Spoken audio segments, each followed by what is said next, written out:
Hey there, sports psych enthusiasts. I'm Dr. Colin Fehr, and I want to share my passion with you. I love talking about ways to unleash the power of the mind. This recording is part of a larger lecture series I've created in an effort to make sports psychology concepts more accessible to a larger audience. The information contained in this series is especially well suited for students of sports psychology and is presented in a way that makes for easy listening for all. Welcome to Sports Psych Concepts. Hello, everybody tuning in to this lecture recording in the Sports Psych Concepts lecture series. I am Dr. Colin Fehr. Excited to have you tuned in to this ever important topic. Some consider it to be the most important topic in sports psychology, or the most important attribute that an athlete could have, and that, of course, is confidence. And I'm going to throw a lot of stuff at you today for how to build confidence. And if you think about this, if you were to go out and build a house, put together a building, there's a lot of things that go into that. And confidence is really, it's something that can be individualized.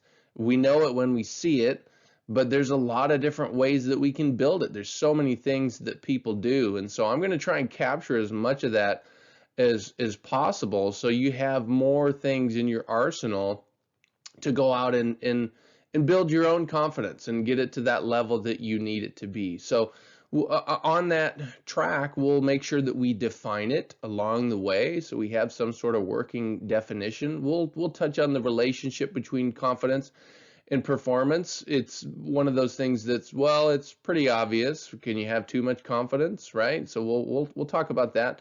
And then what are some ways that we can assess it to know where we're at? Is it really just a feeling that we kind of have, that we sense?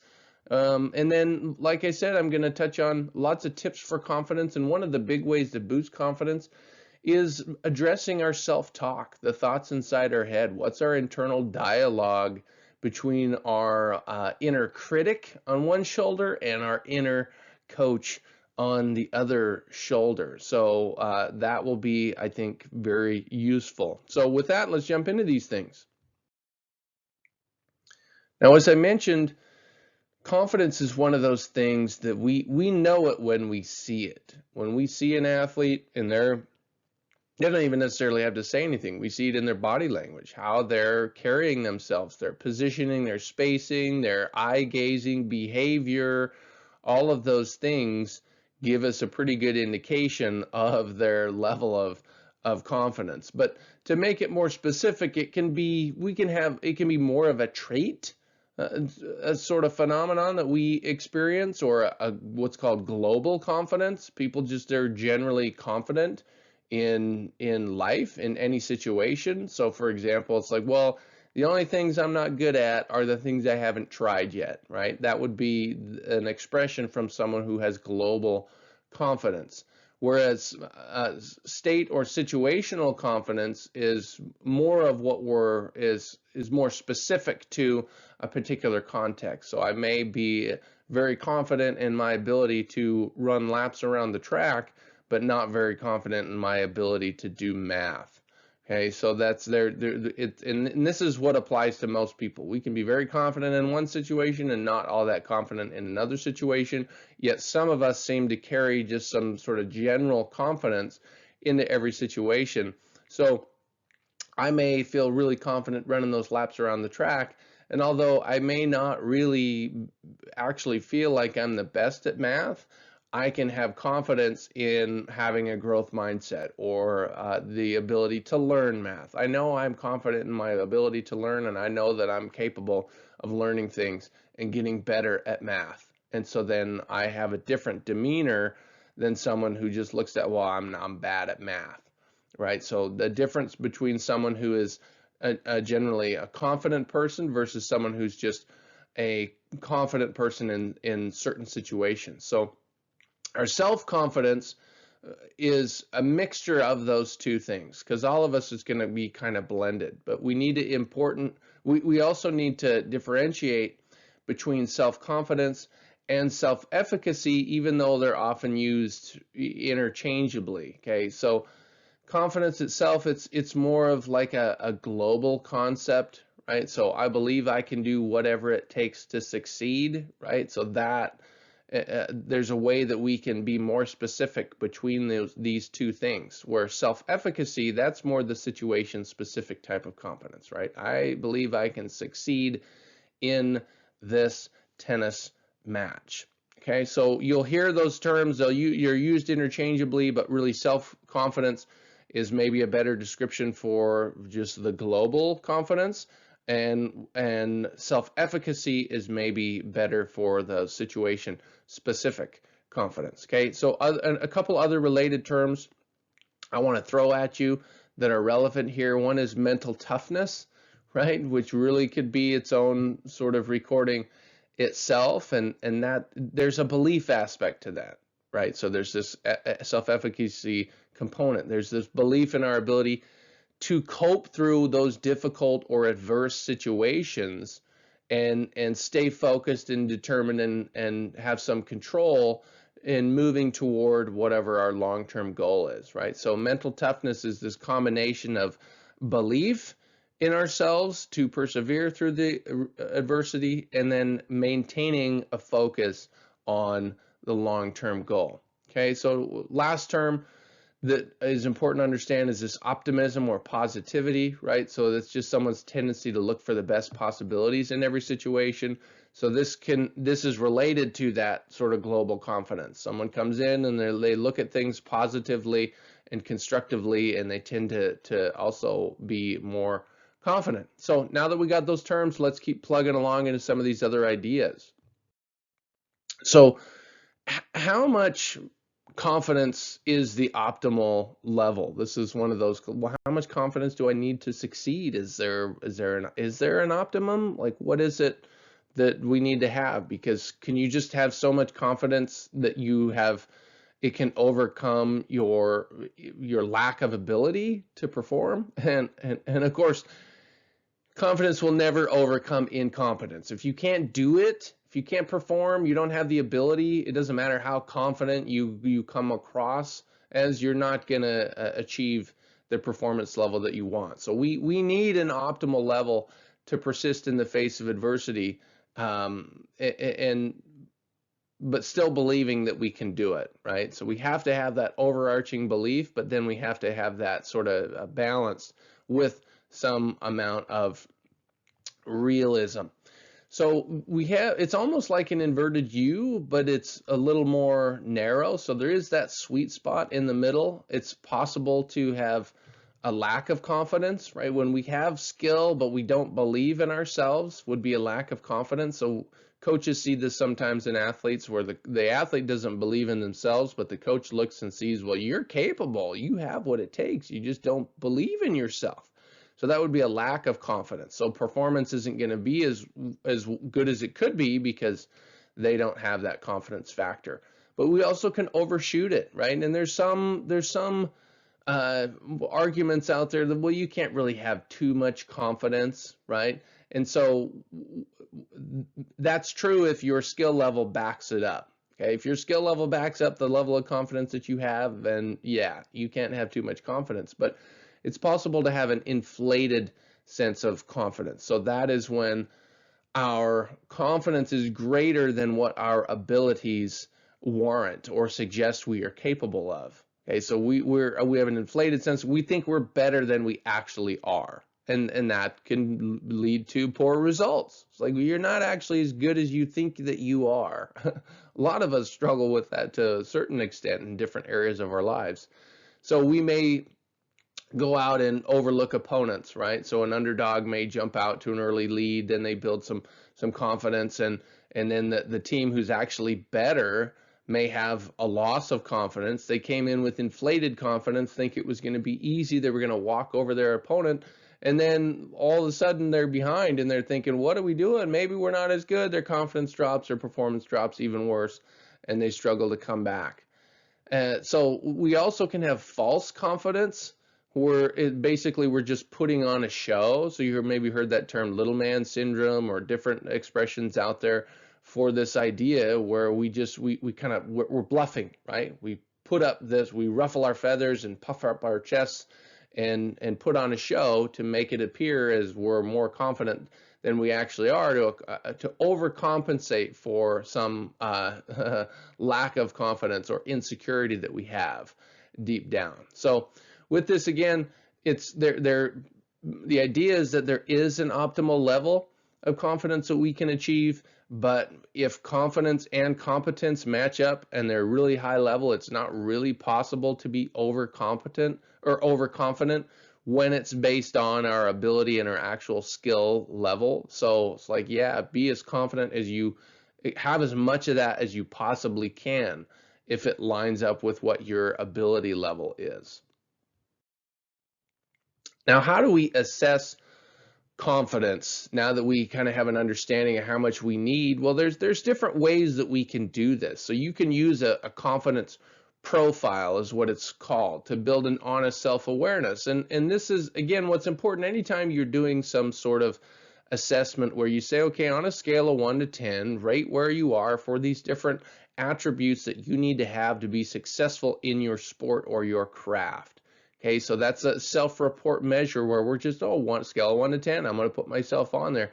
The accuracy of that relies so much on the honest reporting of the athlete and not so trying to overcome, the athlete has to overcome some social desirability bias is what that's called. So that's when if I have an athlete come in and I'm asking them these questions in front of me and they don't want to appear like they lack confidence in one particular area, so they actually rate themselves higher than they actually are because they think that they should have high confidence, and so they want to provide a socially desirable rating because they're concerned about my perception of them. Okay, so that's something that can get in the way of this. So it's very important that athletes provide accurate and honest assessments and numbers when we do this. Okay, so the top athletes, they deliberately do this. They direct their thoughts to produce those positive feelings that they need to boost their performance. Okay, they focus on present moment. They focus on things that they can control. So they focus on things that they always can be confident in. So you can do an assessment where you say, I'm going to measure what's your confidence level in your strength? What's your confidence level in your mental skills, your technical skills, tactical skills, right? All these different attributes that you have. Your relationship with your coach is something that you could assess. Okay, what are those things? And that may vary, but top athletes, an area that will really never vary is their confidence in their ability to focus on what really matters, right? They're not going to get distracted out in the weeds. Now, I shouldn't say that that'll never vary. Of course, it's always going to vary for some of us, but there's certain things that we always can be confident in. And so I alluded to this before, is I can be confident in my ability to give effort, right? Or to control my attitude. Though you hear those things, what are the things you can control in life? Effort and attitude, a couple of the big ones, right? And so we should have a high level of confidence in those things that we can control all the time. And top athletes do have confidence in those things because they always have some sort of reserve, a bank of confidence they can rely on when maybe some of the other things aren't going very well. Okay, so now I've got a lot of general tips for you. Maybe we'll call them pro tips, like I normally like to describe these, and then even some bonus pro tips. A lot of things to throw your way in regards to boosting confidence. What are the things that we can do? All right, well, if it matches up with what my skill and ability is, man, I want to have as much of that as possible. So how do I drive that up? The first one, and it makes a lot of sense, is to get some quality coaching, get some good feedback and support, some things that can reinforce the things that we really are strong at or do very well. So, for example, even a sports psychology consultant can do this, can help athletes build that confidence, find those things that they can stay grounded in. And so I've had athletes come in where I've had conversations, their confidence is down in the swirly part of the toilet, the lowest part, right? It's about to go down the drain. and they're struggling, and by the time that they leave, I've given them 27 different things that they'd never thought about, that they already had, reasons to be confident in. They're just not paying attention to those things. So going and seeking some outside support through a coach, through a consultant, through a trusted friend or colleague who will give you that feedback can be a powerful way to boost confidence. So that's the first one. The next one is to seek some social support. So this aligns with that, right? Okay, I want some quality feedback and coaching support that's very specific and constructive. And then maybe I do need just some consolation from some people that are around me who are going to help me. They're going to help build up my image of who I am. Now, of course, that can backfire and go in the other direction. An athlete who really cares about their performance hates it when they get done with a performance that they know was crummy. It wasn't up to the level that they want it to be, and they get done, and then the first person comes up to them and says, "Oh, you did so great, amazing job, that was wonderful." And they're thinking in their mind, like, "Where were you? Did you watch the performance? What are you talking about? That was awful." And so it can go the other direction. So you want to seek social support from people who are going to say things in the right way instead of just saying, "Oh, well, I'm going to try and console you so you feel better," right? Some of us need that. Some of us don't need that quite to the same degree. So next tip, preparation. Obviously, this is one that is a go-to for athletes. It's innate. Like, we understand this. I need to go and prepare and put in the time, both mental and physical prep, because I could go in and do some physical prep, but then I don't really know maybe the game plan. Mentally, I'm not there because I have distractions, whatever, or I could be mentally prepared. Like, I know, but then I'm not physically prepared. So usually if we're not physically prepared, we're going to know that, and we're not going to be as strong mentally. So that takes some specific preparation to try and overcome that. But preparation is a great way to build confidence, and athletes do this. I'm going to put in the work so I feel like I'm confident in what I'm able to do. And it doesn't mean that there can't be some doubt there. That's one of the beautiful things about sport. It's like, I'm going into this and I don't really know if I can do what I'm set out to do, but I know that I can try. I know that I can go for it. I can put everything on the line and then see, so that opening ourselves up to that whole different level of how to approach being confident going into competition with that mindset.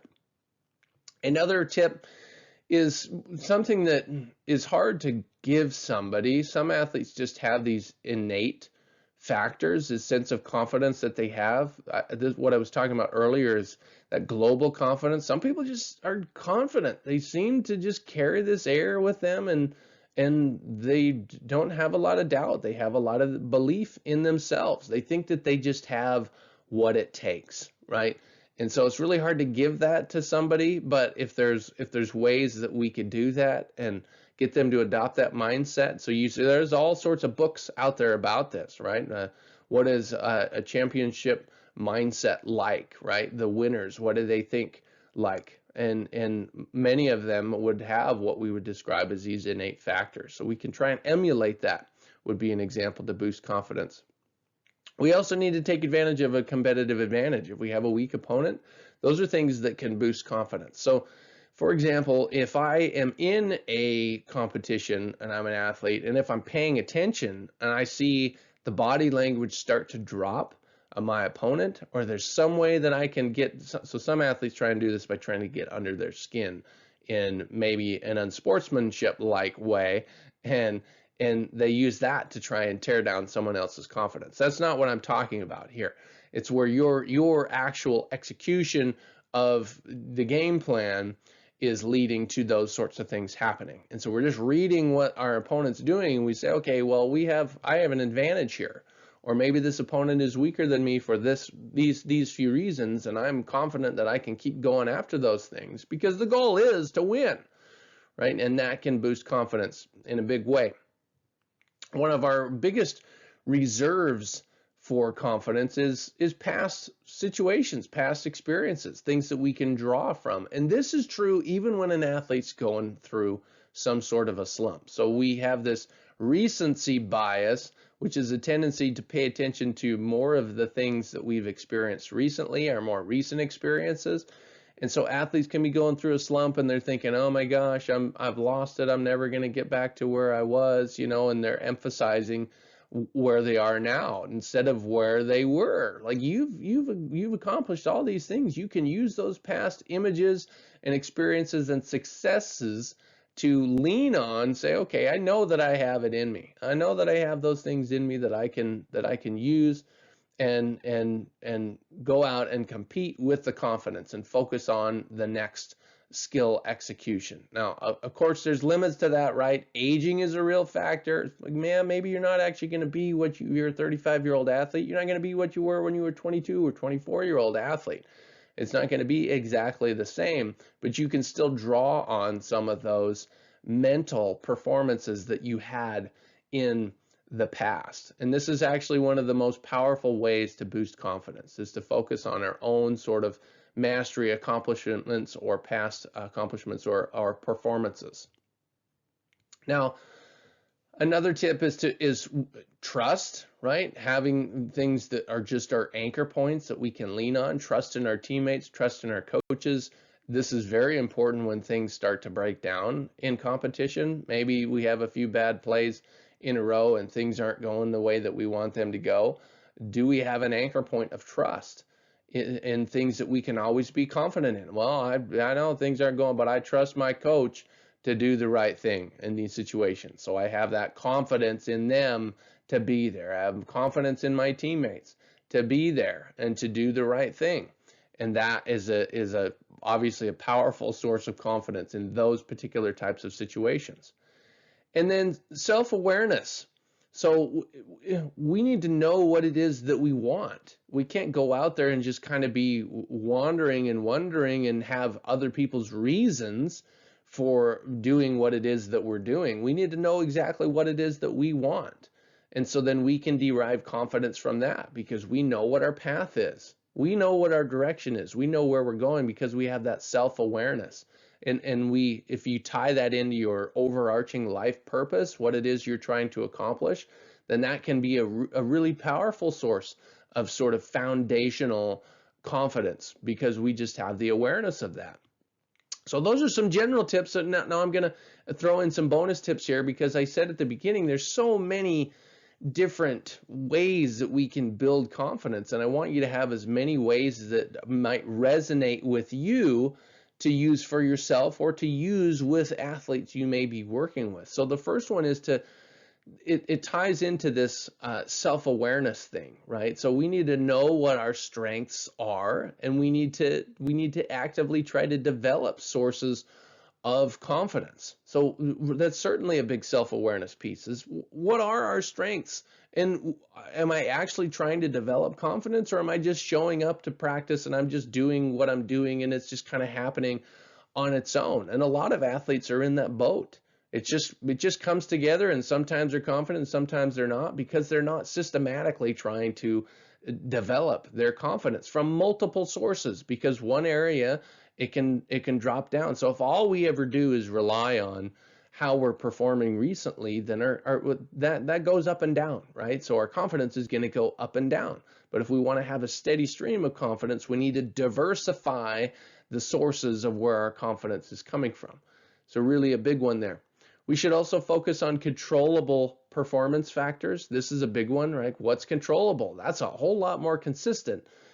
That's a much more consistent thing to base our confidence on. And this is why I mentioned, well, attitude, effort, those are big things. Those are controllable performance factors, things that I can do in terms of my preparation, that contributes, my mindset, my self-talk, which we're going to get into, the things I'm telling myself, those are controllable performance factors, right? Or if let's say I want to, a performance factor might be, well, I'm going to bring at least an 8 out of 10 on every defensive position, right? At least an 8 out of 10. It's really impossible to have a 10 out of 10, but at least an 8 out of 10, if I'm going to assess that, would be some performance factor. Process performance related, that's controllable, can give us confidence. Okay, we also need to look for reasons to succeed.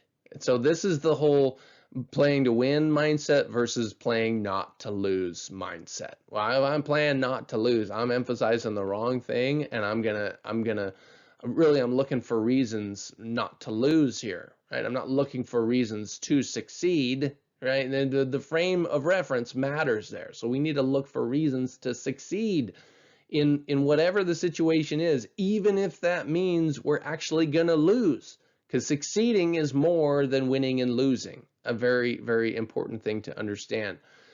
So we need to engage in what's called factual disputing or counter arguments with ourselves. So if we have that negative self-talk going, then we need to dispute that, right? Or dispute, well, you're never going to be there again, all these things, that dialogue that's going. Sometimes that can be a really negative downward spiral, or a heavy negative train of thought going in a direction we don't want to go, and those freight trains are heavy, they pick up momentum. We have to actively dispute that, especially when it's small little things. Okay, so use positive, productive self-talk. We're going to dig deep into this in a moment. So hold that thought. We want to focus on right now on the present, okay, maintaining that sort of mindfulness here and now perspective in our mind. We need to identify those specific situations where our confidence might be challenged, and we need to create effective responses to that. So this is part of that planning and preparation, mental preparations. Like, oh, well, okay, what are the times when I maybe feel a little bit less confident? How can I develop a response to that so I maintain confidence? How can I buffer myself from these ebbs and flows, particularly the ebbs, the valleys of our confidence? Okay, and then we need to be clear on the process or the outcome balance, right? For enhancing or regaining or maintaining our confidence. So what's the process? We always can be confident in the process, or we should be, right? But in the outcome, we can't always have confidence in that. And so if we're basing too much of our confidence, I'll go on again why I mentioned wins and losses. If that's the only thing that we're emphasizing, we don't have much control over that, and that our confidence is going to go up and down with the wins and losses. But if we emphasize the process more, then even when we lose, we find things that we can be confident in. And so that's what I'm talking about with that. And then lastly, my wife was a great athlete, and one thing that she mentioned when she was in college is sometimes you got to fake it to make it, and maybe you've heard that before, and there's a lot of truth to that. And what I'm really getting at with this is we should project confidence in our body language and our nonverbal behaviors. Even when we don't really feel that way, maybe mentally in our mind to that degree, we can get our mind to connect with that if we adopt those confident positions or poses in our body. So there's this thing called priming out there, where you can prime your mind mentally. You got a big job interview coming up, or you got a big competition, something important in your life, and you're maybe a little worried, not so confident on that. You can adopt these big powerful positions, put your arms up in the air like a champion, flex your muscles, it's asymmetric stances, and that you can connect the neural circuitry in your brain with that and boost your confidence that way. Hey man, that actually feels good to adopt that position. It's like some sort of innate sort of almost how do we call it, an evolutionary sort of thing that we have in our body, or some just adaptive thing that we've developed over the years that feels good for confidence and gives us that little slap on the back in the positive direction that we need to go. So a lot of tips right there, and hopefully some of those resonate with you. Gonna keep going here that tie more into this on some related ideas that I think are important for you to consider as well. And that, of course, is alluding to self-talk. Okay, so self-talk is an essential contributor to confidence, that dialogue going on inside our minds. I was working on one of my vehicles last night, and I was out there kind of, come on, man, talking to myself. I drop the screw or the bolt, and it falls down and gets stuck between somewhere, and my daughter's out there, that's your self-talk, Dad. And that's exactly right. Sometimes my self-talk, or any of our self-talk, it comes out verbally. We actually express it vocally. We say it. It jumps outside of our. Some athletes are notorious for that. Tennis athletes, we see that a lot. Like the self-talk that they're experiencing inside their head tends to come out. We hear what it is. It's kind of interesting. Okay, but really, so the goal of self-talk is to maximize the way to maximize the effectiveness of self-talk is to increase the positive thoughts and decrease the negative thoughts. So the way that I describe this with athletes is, are your thoughts hurting you or are they helping you? So you have the angel and the devil on the shoulder idea, classic perspective on this. But one way to those things are described in the sports psychology world is we have our inner critic on one shoulder, and we have our own best coach or our inner coach on the other shoulder. And there's kind of this balancing act between these two. So if the volume of the two voices, the inner critic and the inner coach, are about even, right? Okay, so I'm hearing kind of both of those things, and that's just kind of this neutral level. That's not going to be ideal for building confidence, okay? Because they're kind of balancing themselves out. Well, I have these negative thoughts, so maybe sometimes there's a need for that if we're trying to keep a realistic perspective of what it is. Okay, but oftentimes you'll hear athletes say, well, I want to be realistic. It's like, okay, well, you want to be realistic, but you don't dream big. You don't have these big goals, and you have no confidence that you're ever going to achieve something special. Okay, so it's like, all right, well, it's important to have some balance there, because we do need to be realistic, but we also need to dream big and drum ourselves up to believe that we can do those things, because those things don't happen by accidents. Great athletes, they believe that they can do those things before they've done them. So it's like, well, was it unrealistic? Well, from someone else's perspective who says you need to be realistic and balance those things, but not from their perspective. They dream big. Okay, so in those instances, the opposite of that instance would be where we have negative self-talk kind of dominating, is our inner critic's volume is cranked up, right? So the inner critics, you'll never make it, you're playing awful, this is horrible, I can't believe that you did that. Like, what are you thinking? Those are the types of things that come in our mind, where the inner critic is loud, and you have the inner coach who's over there saying, you can do it. Hang with it. Stay in this. Stay in there. Just one more play. Focus on the next one, right? That's our inner coach. But sometimes it's like they whisper. The inner coach is just whispering, and the inner critic is just blah, you, and you hear it, right? So it dominates the conversation inside our head. So we have to figure out how to turn the volume up on the inner coach and get that inner critic to just shut up, just to tune out, man. And so I have actually suggested this to athletes before. Sometimes you have to tell that inner critic to zip it, man. Like, turn it off. Get out of here. I'm not listening to you right now. I want to listen and focus into my own best coach, my inner coach. That's who I want to hear. I want that volume to turn up. So there is this self-awareness piece. We have to recognize the self-talk. What's the dialogue going on inside our mind? Which voice are we listening to? Okay, you can go all the way back to Timothy Galway, The Inner Game of Tennis, one of the original sports psych self-help books. You have self 1 and self 2. Which one are we listening to? Okay, it's this idea here. We have the inner critic and we have the inner coach. We need to turn the volume down on the inner critic and get the volume turned up on the inner coach. Now, with that in mind, it's easier said than done. The inner critic wins a lot. For most of us, the inner critic wins a lot. And this is why it's called mental skills training. How do we develop the skills to have that positive self-talk so the inner coach wins the battle, the dialogue battle, more often than the inner critic? So when the inner critic wins, we can classify those wins into several different types of irrational beliefs, essentially, okay? These mindsets that we can look for. So one of them is catastrophizing. And so whatever it is that happens, our self-talk makes it sound like it's the worst possible thing ever. Like, that's the most pathetic thing I've ever seen in my life. You're the worst tennis player in the world, right? Do we say things like that? It's like, well, that's like, whoa, that went to the extreme. Do we really think that that's true? So we catastrophize what it is that's happening and build it up and make it far worse than it is. Or we overgeneralize. Okay, so I always do that. I always choke under pressure. I never win or never perform well in the morning. I never perform well when it's windy outside. Okay, so that's an overgeneralization. We attach these things there, and then it becomes a self-fulfilling prophecy because we're going to do what we say we're going to do, right? Of course that's going to be true. You gave yourself an out. You explained what was going to happen in your mind and you believed it. You bought into it. So that's the inner critic. The inner critic wins when those are the types of thoughts that are in our minds.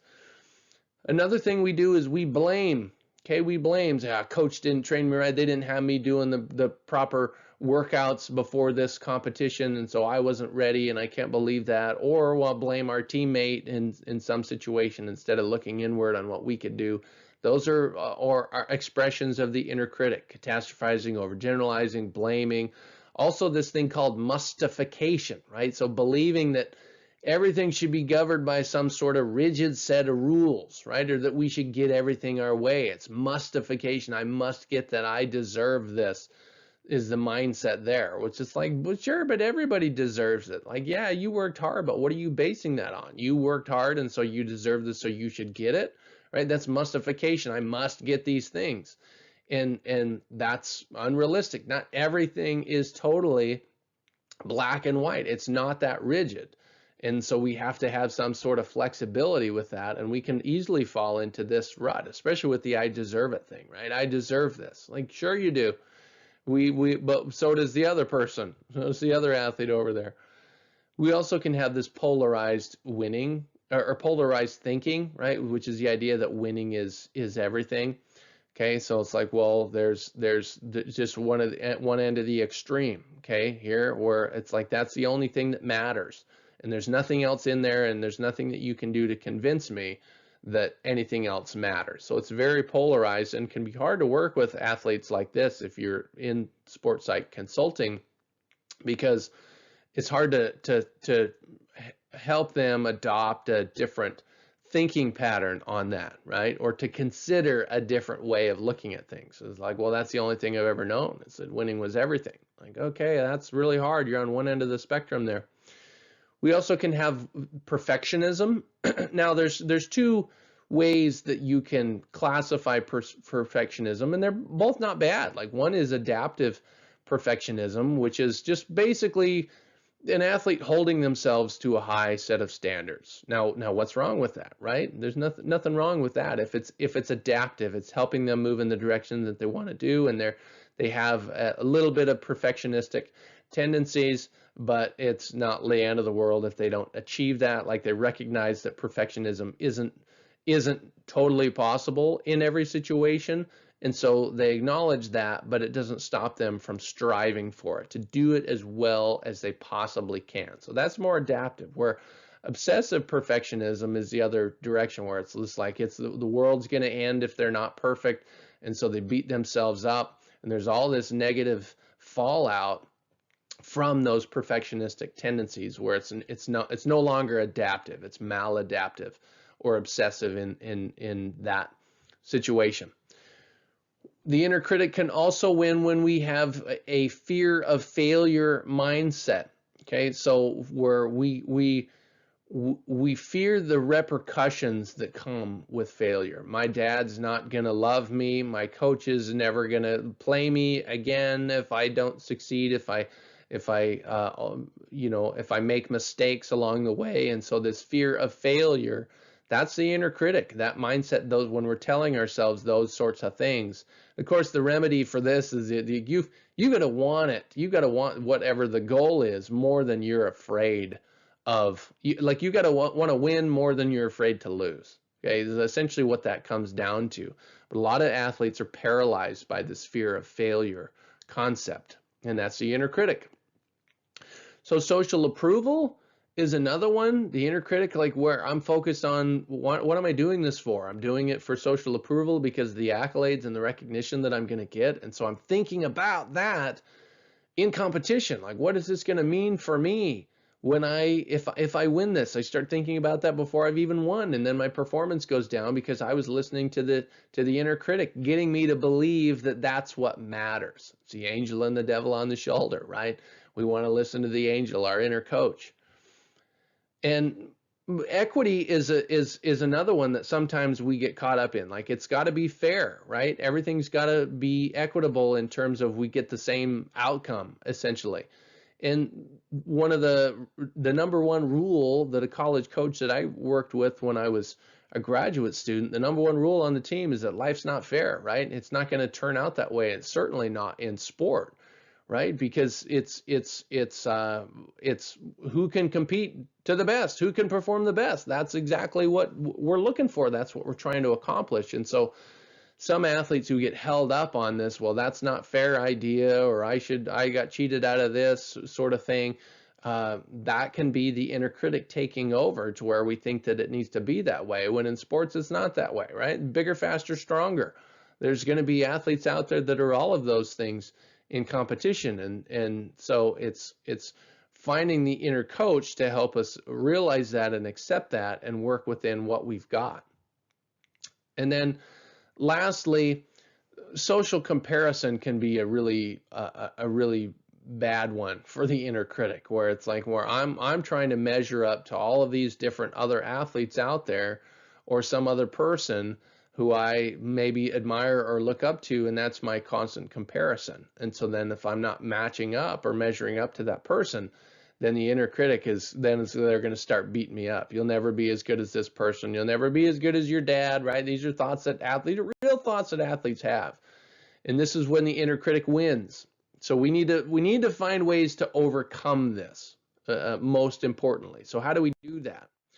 Well, there's some keys to smart self-talk that we should think about. And the first one is that we need to be optimistic. We need to adopt this perspective. So how do we frame our thoughts in ways that help us rather than hurt us? And usually that's adopting an optimistic perspective. How can I say this in a way that is much more positive? So reframing is a skill here, right? You have athletes say, write down the negative thought, and then how do we reframe it in a positive? And it's possible. There's lots of different ways to do that. We also need to remain realistic and objective. So we base our self-talk on what our goals are. It's why goal setting is so important. It's sort of a foundational mental skill or mental tool that we use. So it can help us remain realistic and objective. So we fit within that. Okay, so it doesn't mean that we settle for less than what it is we're trying to achieve, but we keep that in mind. So we can be positively optimistic and realistic and objective about what it is we're trying to accomplish, and that can then, of course, boost confidence because it's based on reality. So we also need to focus on the present moment. So mindfulness is big here, just being in the moment, being here and now, instead of 2 points ago or 2 plays ago or the future, the end of the match. Like, be in the moment. And so our self-talk should be geared toward that. It shouldn't be geared toward the end, which a lot of athletes are. They're thinking about the end before they're even there. We have to focus on the present moment. And we should appraise problems as challenges rather than threats. So it's like, all right, this is what this is all about, baby. This is what I'm here for. This is the challenge. Rise to the occasion. Let's look at this that way. And we're telling ourselves those things instead of, oh no, this is so bad. I can't believe I'm in this situation. I'm never going to get out of this. This is so bad, right? Those are thoughts that athletes experience, things that they tell themselves. And we can flip that around. We can reappraise the situation. And we also should view successes as repeatable, things that we can replicate, right? And failures as these surmountable things that we can overcome, rather than the other way around. Like, I'll never get over this. That's the inner critic. Okay, I'm going to find a way to get over this. I'm going to try and solve this problem. So there's a lot of retraining I should mention, though, also with this, with self-talk. That if we want to have these positive attributes, these keys for effective self-talk, we have to retrain a lot of what it is, because many of us, we've trained our inner critic all these years and given them the airways. Man, they've been broadcasting on the air just constantly to us, and we don't give airway to the inner coach very often. So we have to have a mental switch here and retrain that for sure. It's a big thing to overcome for a lot of athletes. We should also concentrate on the process rather than the product for good smart self-talk. Okay, so the process is what we have control over. And so ultimately, if you're running a marathon, you get to mile 20, it starts to get really hard at that point for most athletes. You're there, like, you can't focus on the product, the end. it's too far away. You have to be totally immersed in the process, one step at a time, breathing in and out, staying smooth, loose, relaxed, moving forward, driving the knees, everything that it is that's going to get you there to the end. And that's what our self-talk should be built around, or is that more so than the outcome. And that's tied into concentrating on things that we can control. Again, effort and attitude, you've heard me say it multiple times. It must be pretty important. That's what our focus should be on. And we should also separate our performance from our self-worth. Okay, so it's not a total, I mean, it is a reflection of who we are, but it's not a reflection of our inherent self-worth as a human being. That's detached. Okay, so it may be a reflection of our character, for example, depending on how we put everything together and act and behave, sure, that, but it's not a reflection of your inherent self-worth, right? We all have that inherent self-worth that is really invaluable. How do we measure that? So we need to learn how to separate that from that within our self-talk, right? You'll never be good enough. You're a total failure, all this and that. We say those things about ourselves many times, and we need to separate that, right? It's like you're more than just your performance, okay? You're much more than that. So now I want to share a few more specific tools for how to optimize self-talk as our last little topic here. So one of the first ones is to raise awareness, which I've already mentioned.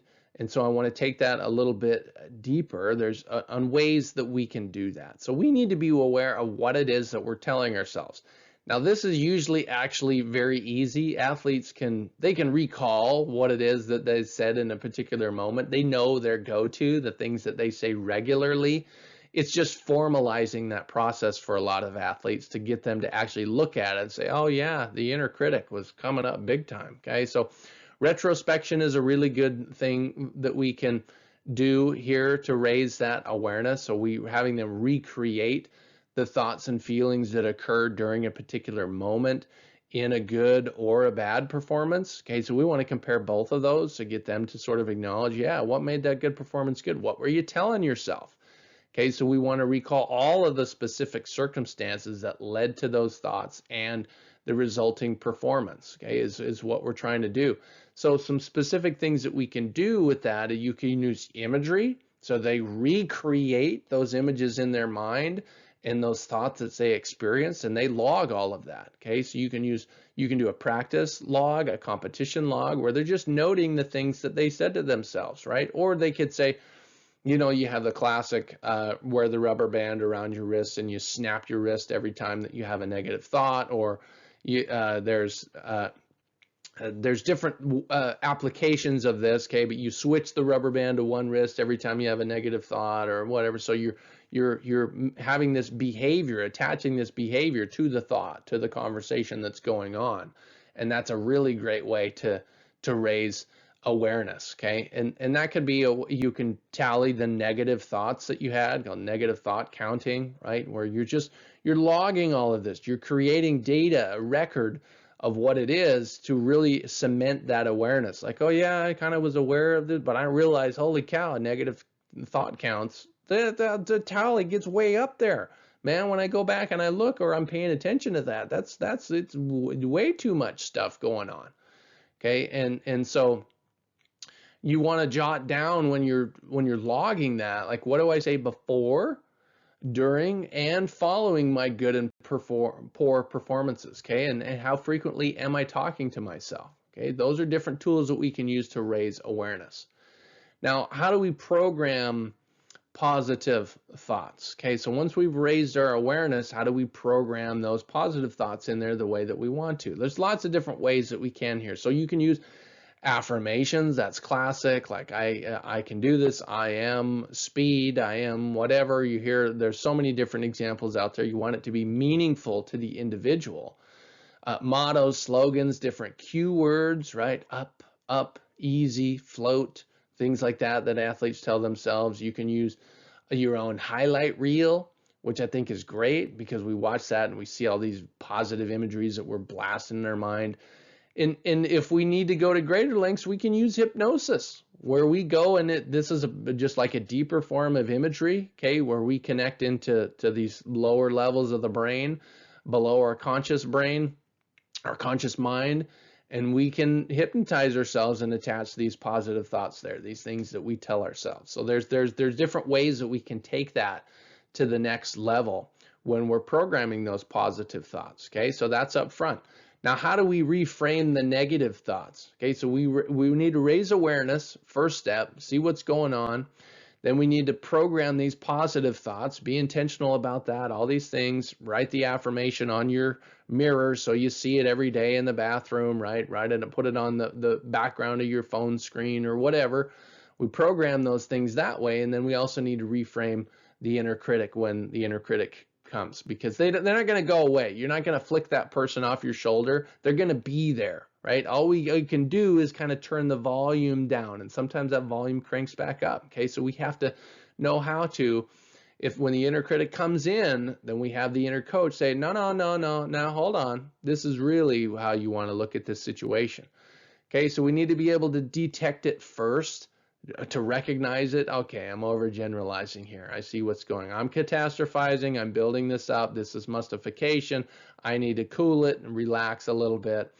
And going and talking to a sports psychology consultant can be really helpful with this, identifying those things. Like, all right, let's detect what's going on here, the problem thoughts, and then we'll reframe those. Okay, so thought stoppage is one tool that's out there. So basically, we're formally identifying the thought that's happening, or that stream of comments from the inner critic, and we're telling the inner critic to shut the bleep up. Okay, that's thought stoppage. That's how I characterize that one in my mind. Is sometimes you have to be that forceful with the inner critic, because they'll just start going blah, blah, blah, blah, blabbermouth, right? They're saying all this, throwing all these negative things at you, and you've got to tell them, hey man, zip it, that's enough, right? I'm not listening to you anymore. You need to knock it off. Now, we also need to beware though, like if we try and suppress these unwanted thoughts and we have a hard time with that, then that can lead to this preoccupation with those undesirable thoughts. So we need to recognize that. It's like, okay, thought stoppage. I want to stop those negative thoughts. But like I said, that can be hard to do. The inner critic's there. You're not going to flick them off your shoulder. You're not going to just stop that person, but you can shift the balance in the other direction. So if all we do is fixate on stopping these thoughts, then that's like, all right, well, I'm focusing on the wrong thing here. So that's a word of caution on that. Now, we also want to dispute, and so basically you dispute your thoughts, you take them to trial, okay, is one way to look at that. It's like, all right, I'm going to take this thought to trial and really examine this, and cross-examine this thought or this thing that I was telling myself, and see if it really holds up to all the evidence, essentially. Okay, so you're going to build this case around this thought, and this is what an athlete can do with a sports psych consultant. Like, what are the exceptions to the rule here? So you're saying that you always do this. Well, where are the times where that hasn't been the case? Okay, so you build this case against that inner critic. And that's what the inner coach should do, right? Like, okay, hold on here. Like, let me show you all these 27 things. So I once had an athlete who thought they had their worst season that they've ever had. They went through some different difficulties and all of that. I talked with them for 30 minutes, and by the end of the conversation, they had reframed it enough to the point to where they're like, you know what? That actually was probably the best season that I've ever had. They've accomplished all these things, but the way they were looking at it, they were thinking it was the worst season, when in reality, it was the best season that they'd ever had. So that's how powerful this can be if we use these tools here. So we're reframing our thoughts. We're trying to reduce.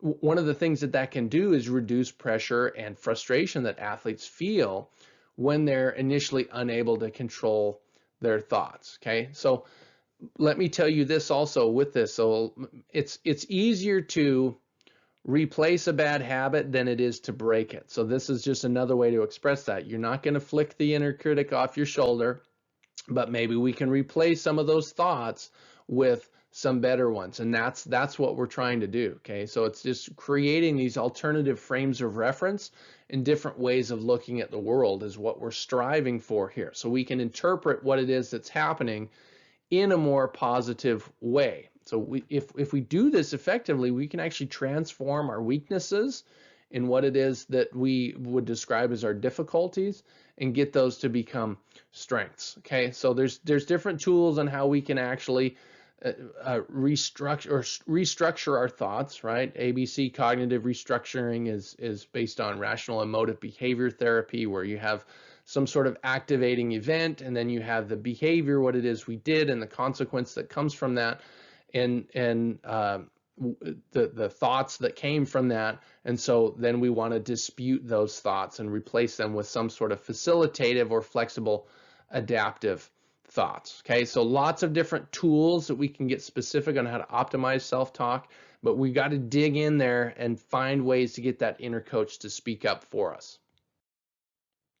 So in review, we really covered a lot of ground. I said there's so many different things for how to build confidence. Self-talk is going to be one of your best tools. Make sure we're saying those things to ourselves that are going to build that up. Remember, the definition of confidence has global and then situation-specific aspects to it. There certainly is an optimal level of confidence, but we can't really be overconfident if it matches our competence and skill ability level.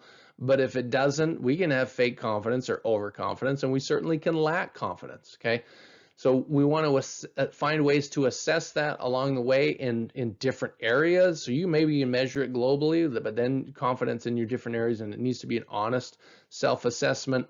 Went over lots of tips for building confidence, for improving self-talk, both in a basic sense and then a more technical, specific sense. So I really, really hope that you found something that was useful for you today, because man, I covered a lot of ground. And these are things that we can use outside life, not just in sport. And that's really the goal. Life is a performance. I like to say that. And so these are things that we can use in life. So thanks for listening. Have a great day. Hopefully you learned something. Go and apply it in your life. Thank you for listening to this recording in the Sports Psych Lecture Series. I hope you learned something. More importantly, I hope you learned something that you can apply in your life. Feel free to share this presentation with others who might be interested. And if you're interested in more content like this, visit the Fehr Advantage channel on YouTube, or find the Fehr Advantage podcast on Spotify, or visit my website at fehradvantage.com.